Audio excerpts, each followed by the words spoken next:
Welcome to the Building a Bulletproof Back podcast. As a physio, I'm on a mission to reduce the back pain epidemic.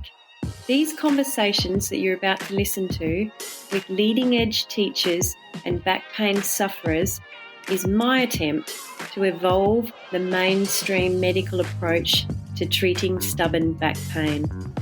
You see, I firmly believe that building a bulletproof back requires mental, physical, and emotional strategy. Let's see what pearls of wisdom we can share with you today. Thanks for listening and thanks for being here.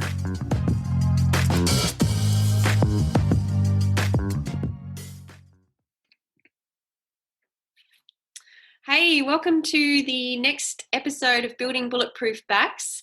This podcast is all about just having conversations about stubborn back pain and giving listeners hope that with the right combination of mental, physical and emotional tools, they can actually shift from where they are to where they want to be.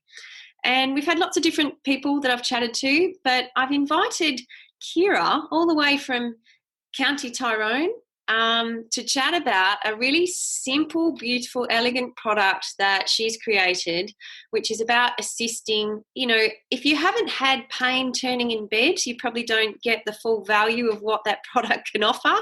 It's like anything. When we have a body that works, we don't really understand what it's like for someone who has a body that's not working in certain angles, positions and movements. So, Ciara, would you love, please, to introduce yourself to the listeners and tell us a little bit about Mama Turn and why you created it and what it really involves?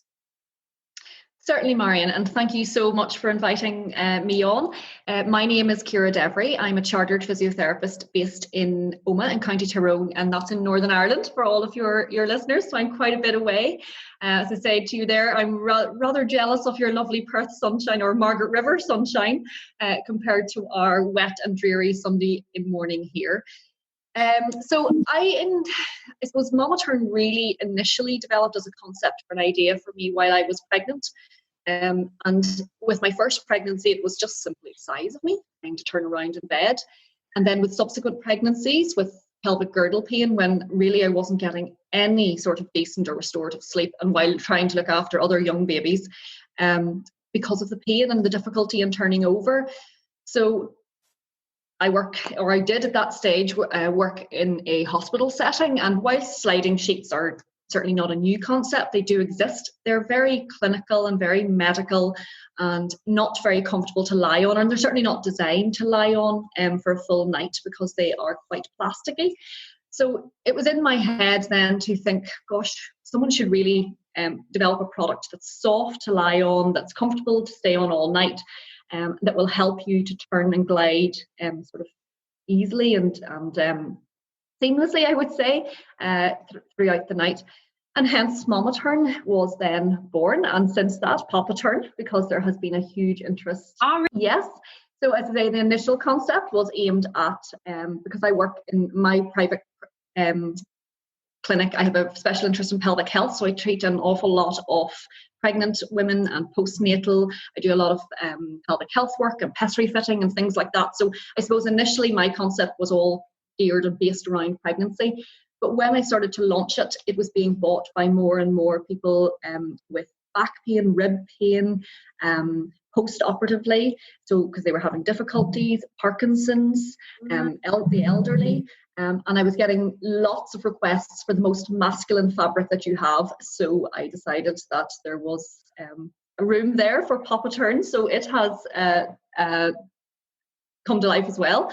So we offer the Mama Turn and the Papa Turn. And basically it's very, very simply a brushed cotton covered tubular sliding sheet that when you lie on it, you will basically, as you turn, your hips will glide easily around, following your center of gravity and allowing you to flip from one side to the other without having to wake yourself up with pain or having to wake yourself up to shift yourself around.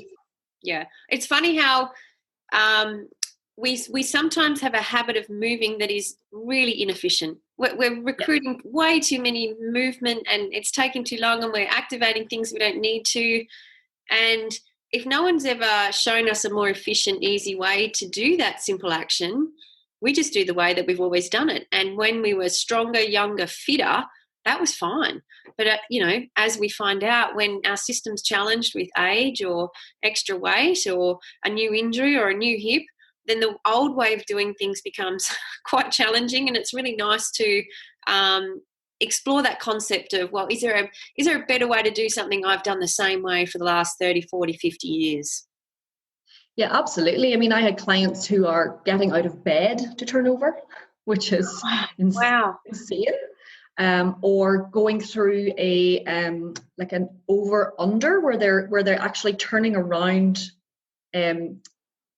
with their, instead of lying on their back and turning over to the side, where they're actually coming up onto their knees onto the other side, or having to buttock clench and bridge to shift themselves around. And like you say, when you're not in any pain and you're doing that in a 2-second maneuver in the middle of the night whilst you're asleep, and it doesn't bother you, that's absolutely no problem. But when that involves quite a bit of pain and stiffness and discomfort in order to be able to achieve that maneuver, then you are disrupting your night's sleep every night. And cumulatively, that has a huge effect on us psychologically, physically. And the reviews I've been getting back from Mama Turn have just been incredible in terms of people saying that the difference it's making to them getting a full night's sleep, and subsequently from that, how much better their pain is every day. It's just fabulous. My heart sings every time a review comes back. I just love it. That's beautiful. So they're getting two hits from this. You're through encouraging a more seamless motion that's momentum assisted, and they're not encountering the resistance of the sheets.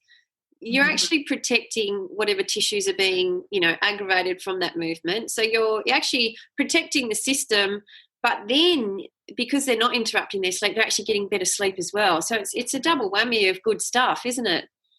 Oh, absolutely. And I mean, if we look at the research out there, there's a really, really strong link between poor sleep patterns and persistent pain.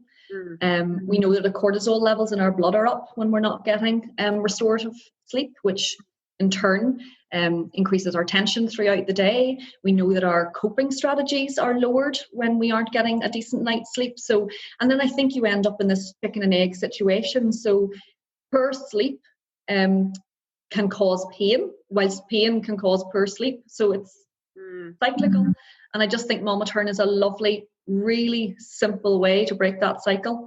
And help them to move normal. And so where have most of your sales been? Are they mainly in the UK, or are you getting some Australians aware of the product? I haven't actually done any, I suppose, major advertising in Australia. I've had some interest from physiotherapists like yourselves who have seen it on some of maybe our global pelvic physio platforms.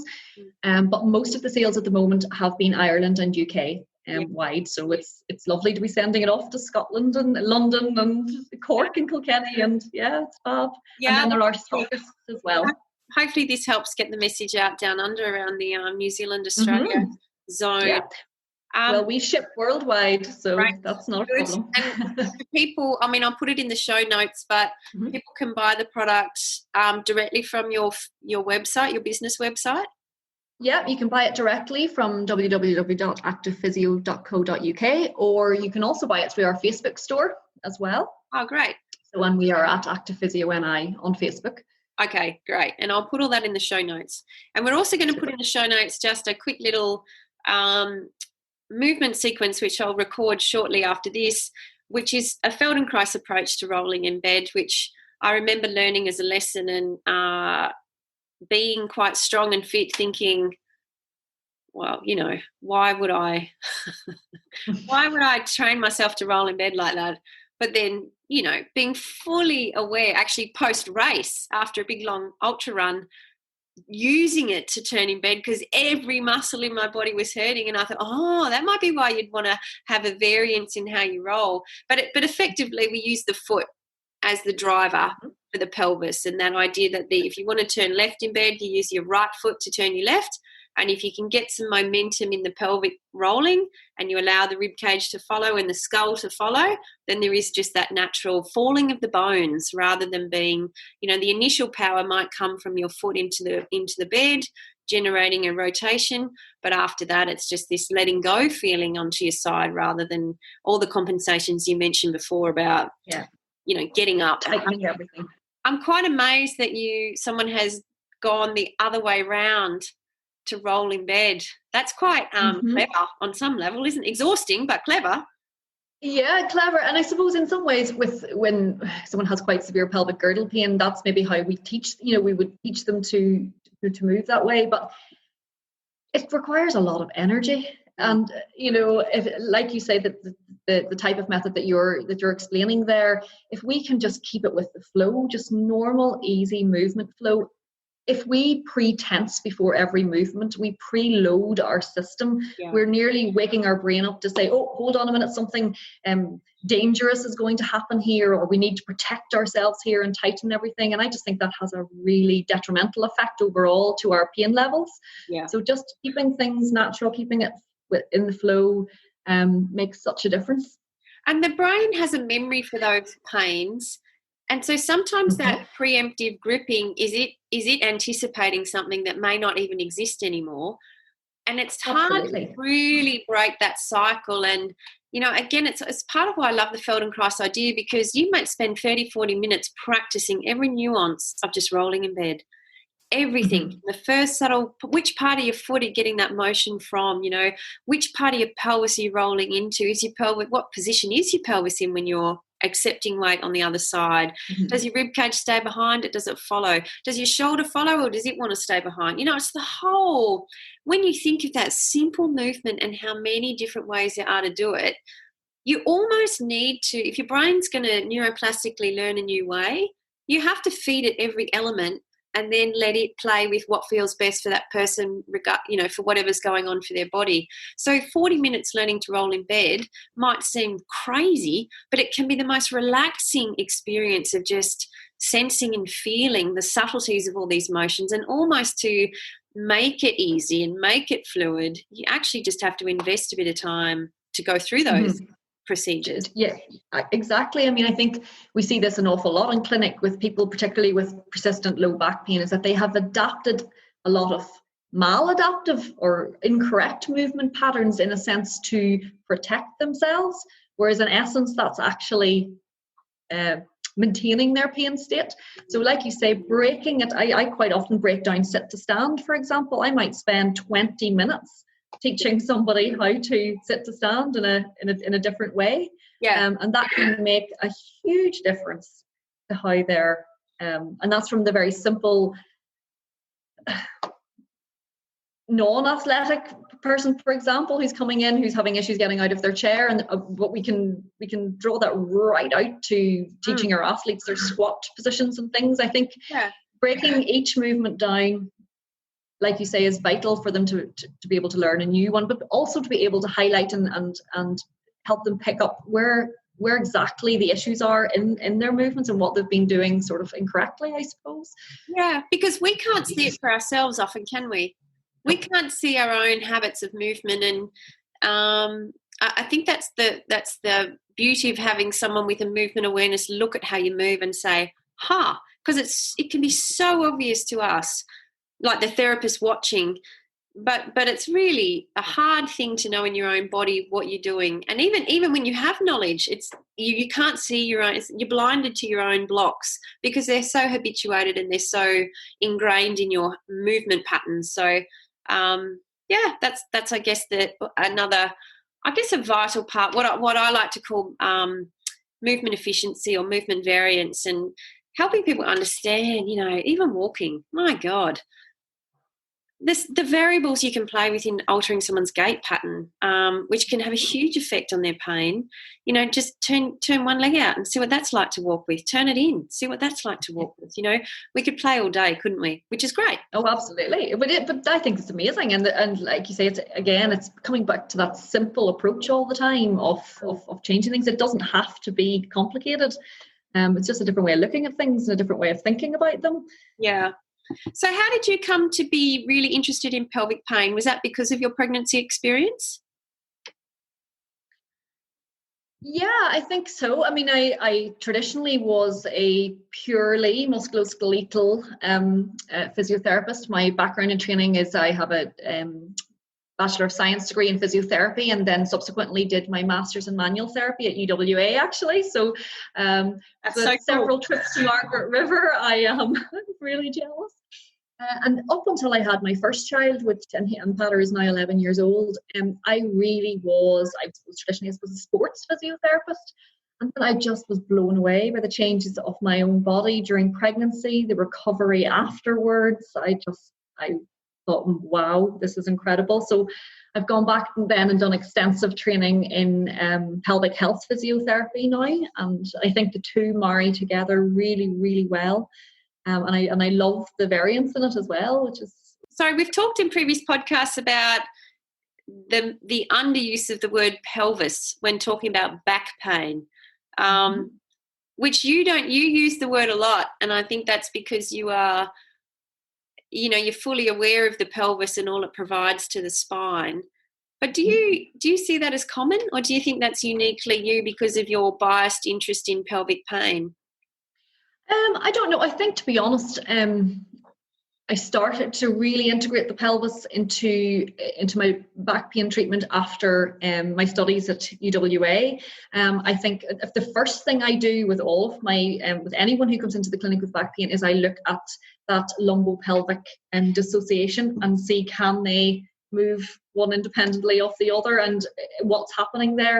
And I think that's the key to getting people moving normally again, because when you don't consider the pelvis, when you only treat the back, you're missing a huge component of it.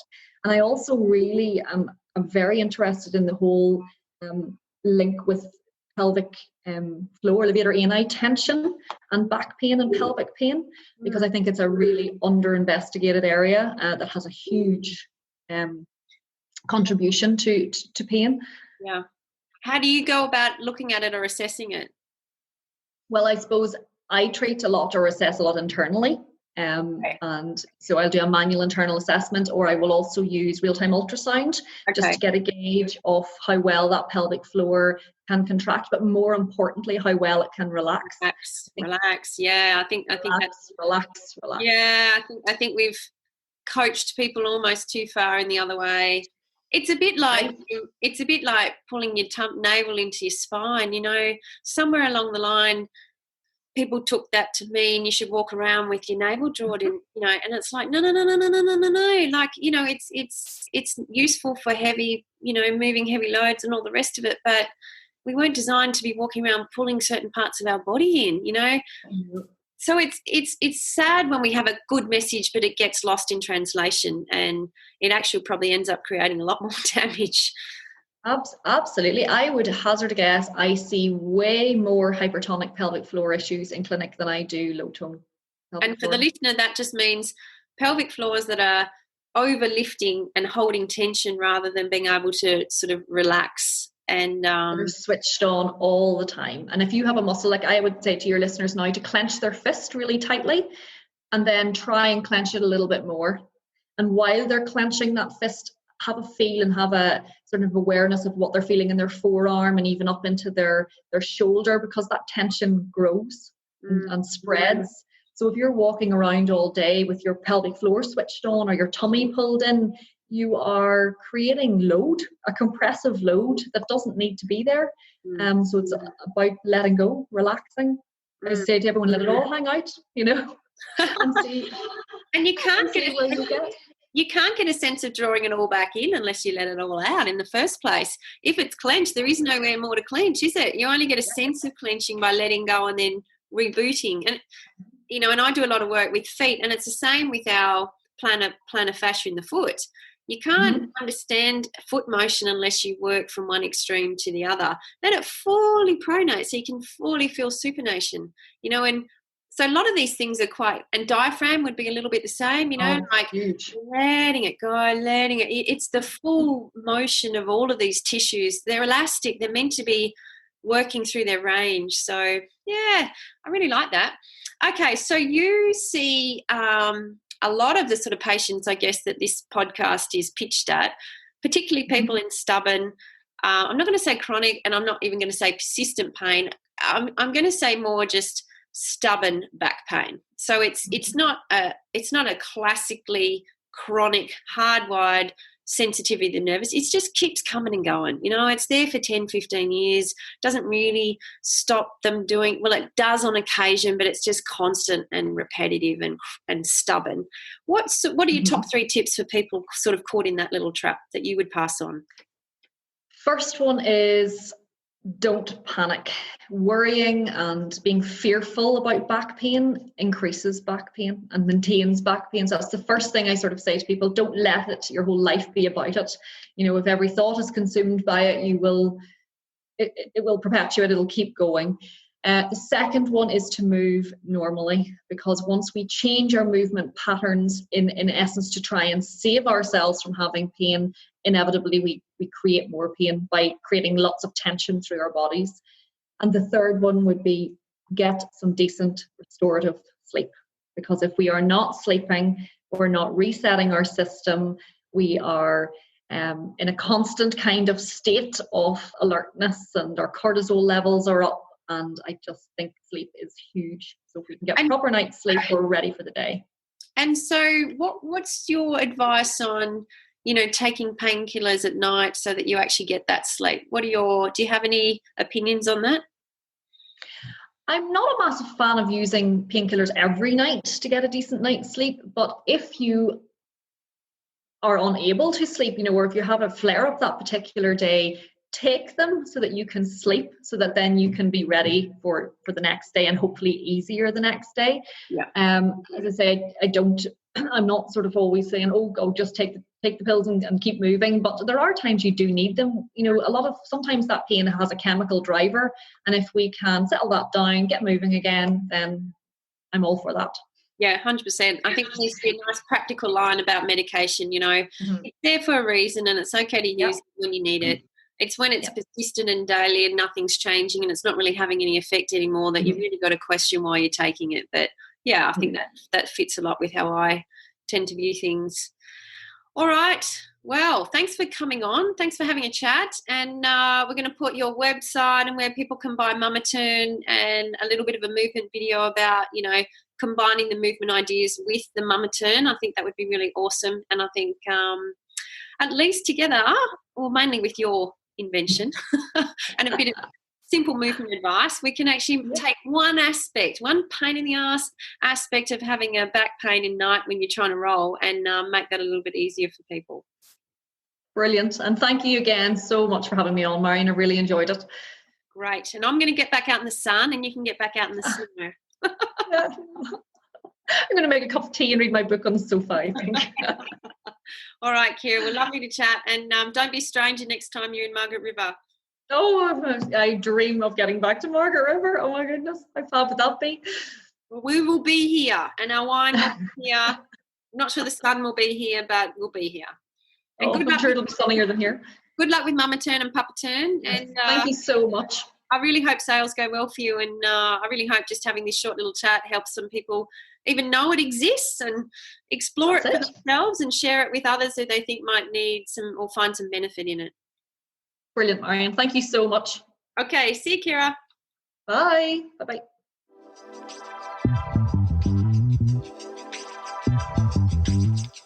Well, that's a wrap on another episode. Thanks so much for listening. If you could take a second to like the show, share the show with someone you know struggling with back pain, drop us a few comments. It really helps us spread the message globally.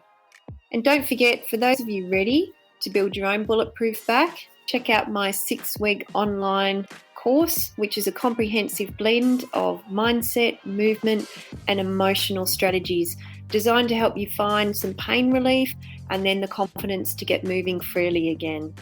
Or for those of you who feel like you might need a bit more customized support, check out my consultation schedule in the show notes. Look forward to seeing you on the next episode. Thanks again.